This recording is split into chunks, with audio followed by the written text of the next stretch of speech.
Salut à tous et bienvenue, vous êtes sur la chaîne Flux Studio. Aujourd'hui on va continuer la série Comment apprendre Premiere Pro de A à Z.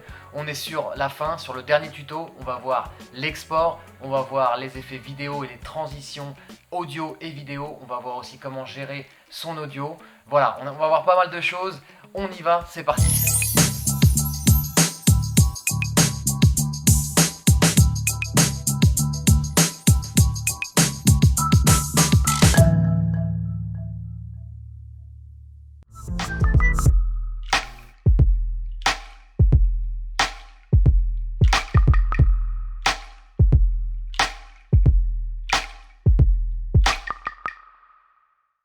Donc là on va voir comment gérer l'audio. Quand vous allez faire play, vous voyez que sur votre audiomètre à droite, vous avez votre jauge, donc on a une valeur en décibels. Et vous voyez que vous avez des indices de couleur. Là par exemple, on est dans le vert. Et vous voyez ici, là, on a dépassé -3. Et on arrive sur des couleurs jaune, orange. Et une fois que ça va toucher 0, on arrive sur le rouge. Donc en général, quand c'est le rouge, c'est notre indice. On sait que c'est trop haut.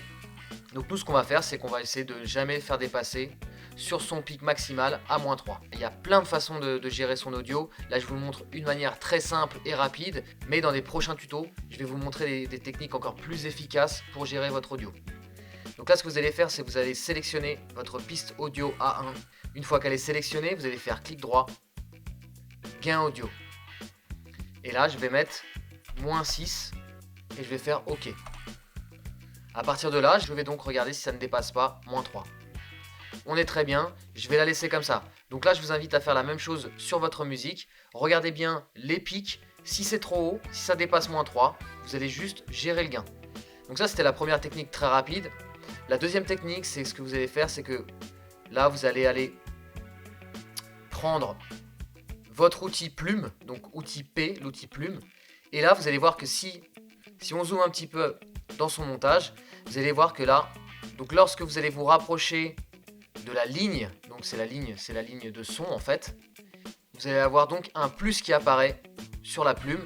Et là, ça vous dit que en fait, j'ajoute un point clé. Si je reviens avec l'outil sélection, là, vous voyez, je peux baisser le son directement avec cette ligne. Et donc, si je reviens avec l'outil plume et que je crée différents points clés, et bien là, ce que je vais pouvoir faire, c'est m'amuser à jouer avec le volume.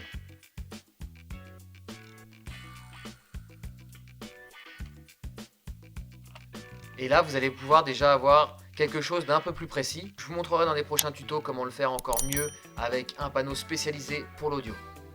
Donc là, ce que je vous invite à faire, c'est d'aller directement dans votre panneau Effets. Et là, vous avez une liste de dossiers audio et vidéo. Donc ce que je vous invite à faire déjà, c'est à parcourir les différents dossiers. Vous allez voir qu'il y a énormément d'effets. Après, pour ce qui est des effets, quand on débute, il ne faut pas trop en mettre. Justement, c'est ça une des erreurs principales d'un monteur débutant, c'est qu'il va mettre trop d'effets. Ça va en fait complètement anéantir le montage. Il y a en général une transition à chaque fois qu'un clip se termine et qu'un autre démarre. La transition de base, c'est donc notre coupe. C'est pour ça qu'il y a plein de façons de cutter des clips. Et que déjà savoir réaliser des bonnes coupes, ça vous permettra de mettre moins d'effets. Donc la première transition de base, c'est le fondu enchaîné. Je vais vous montrer ça. Donc vous allez dans effets vidéo, vous allez aller dans transition vidéo, fondu, et là on a fondu enchaîné. Vous allez cliquer et glisser l'effet entre les deux clips.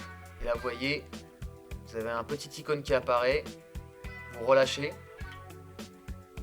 et là j'ai donc ma transition qui a affecté bien évidemment les deux clips. Donc comment ça se passe? Une transition, ça se gère très simplement. Vous allez cliquer sur la transition. Là, elle est en surbrillance. Vous avez plusieurs possibilités. Soit vous double-cliquez sur la transition.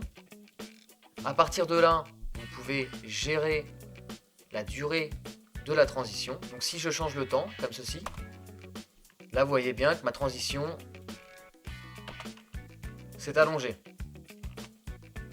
La deuxième méthode, c'est encore une fois, vous cliquez sur votre transition Là, vous avez un petit crochet qui apparaît. Vous allez cliquer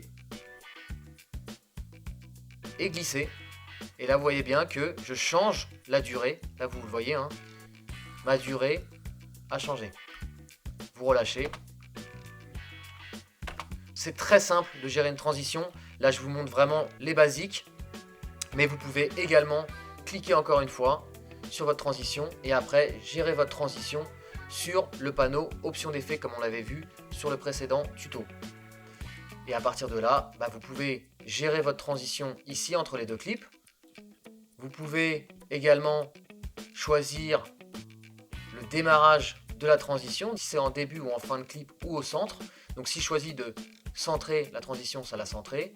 Mais je peux aussi la mettre en début de mon second clip ou en fin de mon premier clip. Voilà, donc ça c'est une brève introduction sur les transitions. Vous avez plein de transitions comme par exemple la fondue au noir. La fondue au noir, on peut l'utiliser par exemple en début et en fin de montage. Je peux venir ici et la glisser sur le début de mon montage. Voilà, comme ça j'ai un début de montage qui est un peu plus smooth. Ça passe beaucoup mieux. Et là c'est pareil, vous voyez, là si j'arrive à la fin de mon montage, je peux venir avec une fondue au noir ici. Et vous voyez, j'ai ma transition toute simple mais efficace. Voilà, encore une fois, rester sur des transitions relativement basiques. On est sur des fondus, fondue au noir, fondue enchaînée, fondue savoyarde. Et bon appétit bien sûr. Vous avez vu la transition de base qui est votre coupe simple. Et après on a tout un tas de transitions. Donc pour ça, je vous laisse regarder sur le panneau effet. Vous aurez plein de transitions. Pour les transitions audio, c'est la même chose. Donc vous allez cette fois-ci sur le panneau effet. Vous allez cliquer sur transition audio. Et là vous avez les transitions de base. Donc, fondu exponentielle, gain constant et puissance constante. Donc là je vais choisir puissance constante. Je viens le glisser au début de ma piste numéro 1 audio. Je relâche. Donc pareil, vous avez votre transition audio qui vient s'appliquer. Et ce que je peux faire, c'est pareil, en mettre une ici. Donc là je vous donne un petit raccourci clavier. Si vous êtes sur PC, vous allez faire CTRL SHIFT D. Et là vous allez voir que vous avez inséré votre transition audio par défaut. Voilà, on a vu les transitions audio et vidéo. Vous avez vu, c'est relativement simple. L'idée, c'est de, pour l'instant, jouer avec et de se familiariser avec ces effets-là. Et vous verrez qu'après, vous serez de plus en plus à l'aise. Donc là, je vous invite à aller dans Effets vidéo. Donc toujours sur le panneau Effets. Et là, c'est pareil, vous avez une multitude d'effets. Je vous laisse regarder. Donc là, on va pas tous les faire. Ce qu'on va faire, c'est choisir quelques effets quand même pour vous faire une petite démonstration. Donc là, je vais dans Effets vidéo, je vais aller dans Images, et par exemple, je choisis noir et blanc, et je le glisse sur un clip. Là, vous allez tout simplement transformer votre vidéo en noir et blanc. Donc vous voyez, les effets vidéo, c'est très simple, c'est très facile à appliquer. L'idée, encore une fois, c'est d'utiliser un effet vidéo pour que ça raconte quelque chose, pour que ça ajoute quelque chose à votre histoire et à votre montage. Donc soyez aussi assez prudent là-dessus. Vous pouvez faire plein de tests, mais au final, soyez quand même très sélectif sur vos choix. Vous allez dans le dossier netteté, et vous allez choisir flou gaussien. Et là, pareil, vous allez glisser sur un clip. Vous allez sélectionner le clip. Vous allez donc dans flou gaussien. Et là, si vous augmentez ici la valeur flou, vous voyez que vous pouvez avoir une vidéo complètement floue. Donc ça, par exemple, c'est un effet qui est intéressant lorsque je vais vous montrer comment on fait des masques. Vous avez un montage avec une voiture et une plaque d'immatriculation que vous devez masquer. Un exemple très simple à faire avec un petit tracking, un petit masque et un flou gaussien. Et paf, on a la plaque d'immatriculation qui est complètement floutée. Donc là, je vous montre rapidement aussi un autre moyen de trouver vos effets vidéo ou audio. Donc vous avez la possibilité ici de faire une recherche. Donc vous cliquez une fois. Vous allez donc taper stabilisation. Et là, vous allez normalement trouver stabilisation de déformation. Vous allez cliquer et glisser pareil. Une fois que vous avez appliqué la stabilisation de déformation, vous allez faire analyser. Et là, ce qui s'est passé, c'est que Premiere Pro a analysé le clip. Et il a donc géré une stabilisation en croppant dans l'image. Et vous allez voir que Voilà, le clip est complètement stable. Donc après c'est pareil, hein, sur l'effet stabilisation de déformation, il y a plein de techniques. Là on a simplement déposé. C'est quand même pour vous montrer les possibilités avec tous ces effets de base. On peut faire énormément de choses. Voilà, on a donc vu les effets vidéo. On va voir rapidement les effets audio. Donc là, vous allez annuler la recherche ici pour revenir à 0. Vous allez aller dans effets audio qui se trouve ici. On a toute une liste d'effets audio, donc c'est pareil, là je vous invite à vraiment tester, vous pouvez faire vraiment beaucoup de choses. On va choisir réverbération studio, vous sélectionnez la piste audio, si vous allez dans options d'effets, vous avez la possibilité de soit activer ou désactiver l'effet. Donc là vous voyez il est activé, mais si je clique dessus, là j'ai l'effet barré, donc il est désactivé. Voilà, c'était déjà une petite première démonstration de tout ce panneau là, et il y a énormément de choses à faire avec les effets et les transitions. En tout cas je vous invite à vraiment passer pas mal de temps dessus et à regarder et à vous intéresser, et vous verrez qu'il y a plein de choses à faire pour soit cleaner son son, améliorer sa vidéo, etc. Voilà, on a donc vu comment ajuster son audio, on a vu les transitions audio et vidéo, on a vu les effets vidéo et audio. Et pour finir, on va voir comment exporter sa vidéo. Voilà, on arrive donc au dernier step sur ce tuto et sur l'ensemble de cette série. Donc déjà, bravo à vous si vous avez suivi l'ensemble des tutos. Et là, vous allez voir que exporter une séquence, c'est pas très compliqué. Il faut juste connaître les réglages de base. Donc déjà vérifiez que votre panneau montage est actif. Donc là il est bien sélectionné en bleu, vous avez vu le petit cadre bleu. À partir de là, on va aller dans Fichier, Exportation, Média ou le petit raccourci CTRL-M. Vous allez cliquer. Donc là on va exporter au format H264, donc le format le plus courant. Donc il est déjà présélectionné, vous l'avez vu en haut là, ce format ici. Donc s'il n'est pas présélectionné, je vous invite à sélectionner le format H264. Ensuite, dans préconfiguration, vous allez choisir correspondre à la source, débit élevé. Donc vous avez vu, c'est pareil, hein, on a plein de trucs, mais là on va faire correspondre à la source, débit élevé. Pour les commentaires, on ne touche à rien. Donc pour le nom de la sortie, c'est le nom de votre fichier final. Donc là, pour choisir un nom de fichier et un emplacement, vous allez cliquer sur le nom de fichier afin d'ouvrir la boîte de dialogue. Donc moi, ce sera dans Export.